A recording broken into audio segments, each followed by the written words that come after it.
Soka hapa, niko na brother Dominic Salamba na tunazungumza kile trending katika mitandao ya kijamii, na pointi ya msingi, subscribe YouTube channel yetu kama bado hujasubscribe. Pia tembelea page zetu za mitandao ya kijamii, tunapatikana kwenye Instagram, Facebook, TikTok. Jina letu ni JR Mtita TV na udhamini mkubwa sana tunapewa na JNR Mtita Unisex Saloon.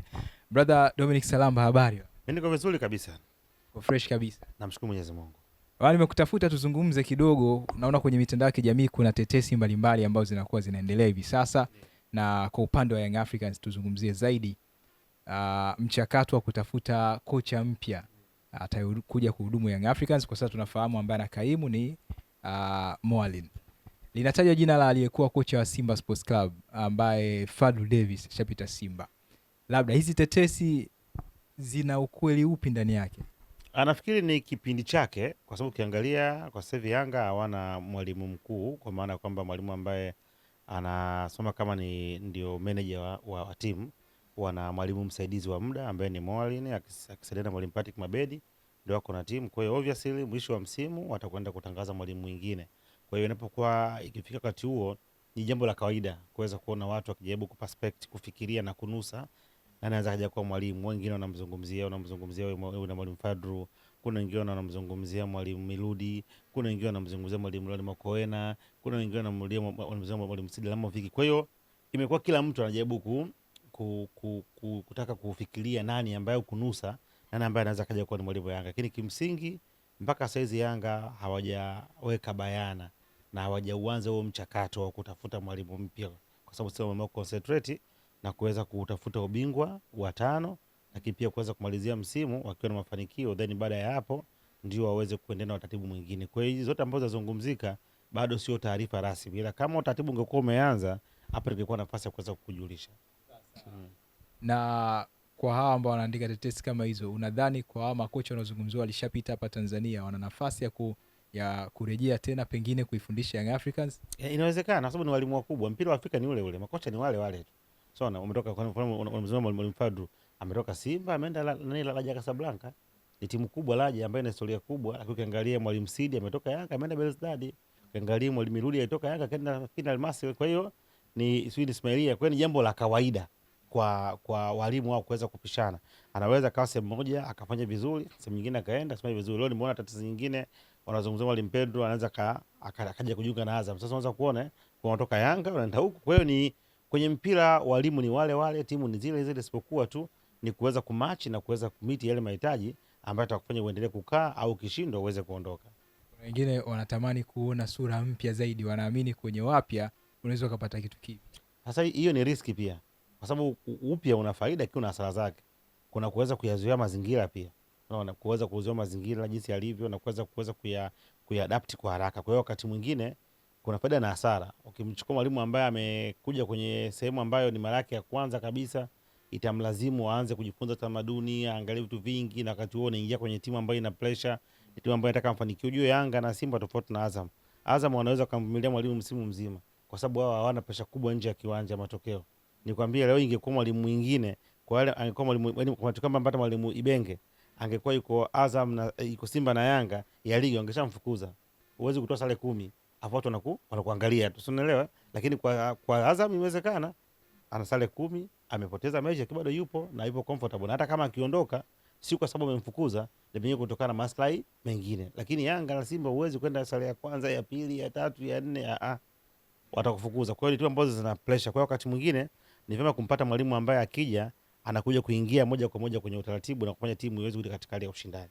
Ilikuwa kizungumzwa Simba kwamba haina kikosi bora sana msimu uliopita tofauti na Young Africans. Pengine kocha kama Fadlu Davis kwa aina ya kikosi cha Young Africans, unaona kama ikitokea nafasi au tukiashumu yupo Yanga, inaweza akawa beta zaidi? Nafikiri kama nilivyokuambia, Fadlu ni mwalimu mzuri, lakini alikuwa amekosa resources. Alikosa watu wa kuweza kufanya majukumu ambayo alikuwa anataka aweze kufanya, watu ambao wanaweza kwenda kuimplement kile ambacho wanacho. Kwa hiyo alistruggle sana, na mara kadhaa alikuwa akilalamika kwamba anakosa hizo idadi aina ya watu ambao alikuwa anahitaji. Lakini amekuja mwalimu Sibaka kapewa watu, na naamini kwamba kama mwalimu Fadlu angekuta watu wao ambao saizi Simba wako nao, pengine angefanya vizuri zaidi. Kwa hiyo wakati mwingine mwalimu anafeli si kwa sababu ya mbinu zake, na kutokana na aina ya timu anavyoikuta, resources zake zilizopo, anaweza zikafanya akashindwa kufanya vizuri, lakini akiwa na uwezo wa hali ya juu. Vipi kwa upande wa usajili Young Africans? Tunaona tetesi bado zinaendelea kusema Stefan Aziz Ki, na hapa umeniambia Young Africans wanastiki na ubingwa. Kuna ukweli wa taarifa hii? Nafikiri Azizi amepita Yanga.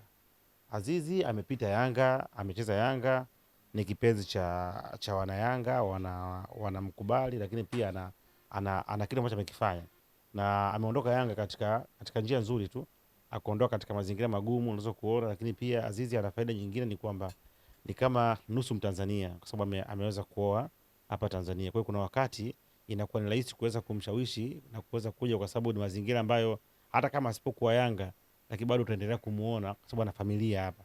Lakini kwa kile ambacho alikuwa amekifanya, naamini bado anaweza akawasaidia na akawa ni sehemu nzuri ya kuweza kuwafikisha malengo ambayo wao wameweza kujiwekea katika msimu unaokuja.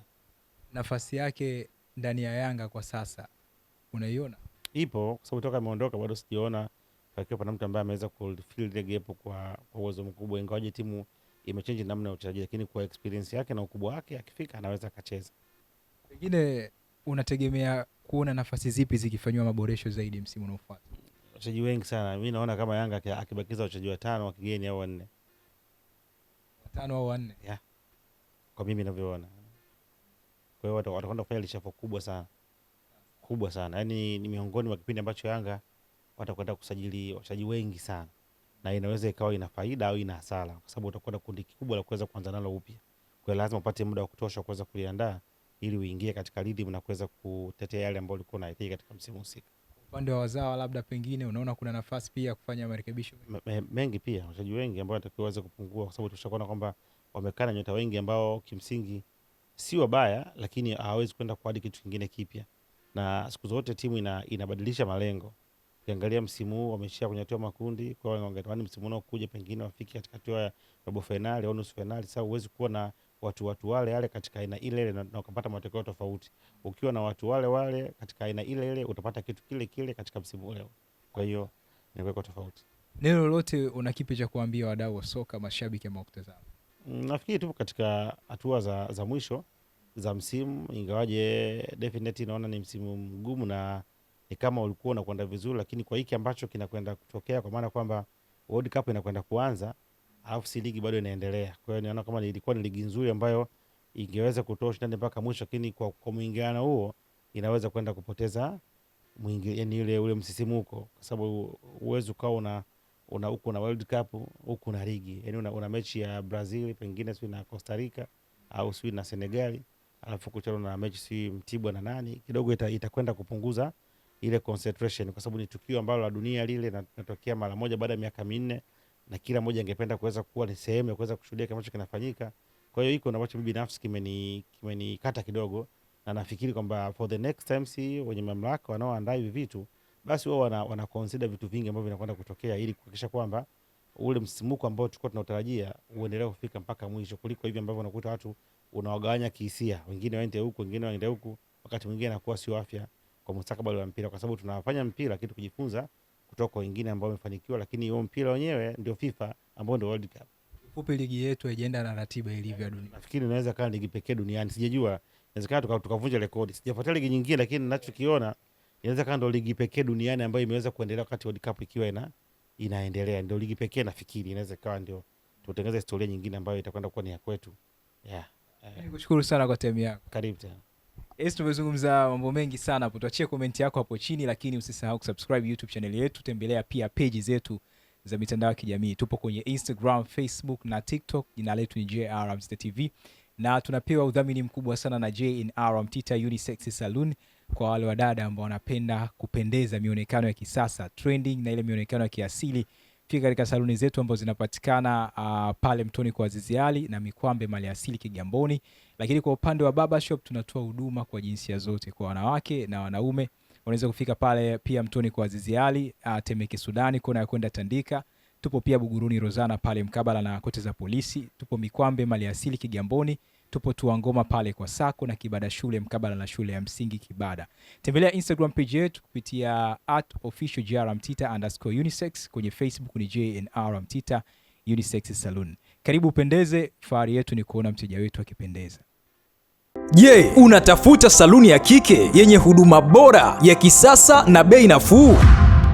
Basi usihangaike tena. J&R Mtita Unisex Saloon. Tuna saluni ya kike inayopatikana Mikwambe Maliasili. Ni mahali sahihi pa kubadilisha mwonekano wako na kuongeza kujiamini. Karibu sana siku ya leo kupata huduma zifuatazo: kuosha nywele na kuseti, tunapamba maharusi, tunafanya simple makeup ya kisasa na inayovutia, tunasuka yebo faster kwa haraka na kwa ubora, tunashonea weaving kwa ustadi wa hali ya juu, netwave, tuna blow dry, tunafanya facial inayofanya ngozi yako iwe laini, safi na yenye mvuto. J&R Mtita Unisex Saloon. Hii siyo saluni ya kawaida, ni saluni ya matokeo. Tunapatikana Mikwambe Maliasili. Huduma safi, wahudumu wa karimu na mazingira mazuri kwa kila mwanamke. Kwa mawasiliano zaidi tupigie simu namba 0745884112. Usikubali kichwa chako kiwe cha mazoea.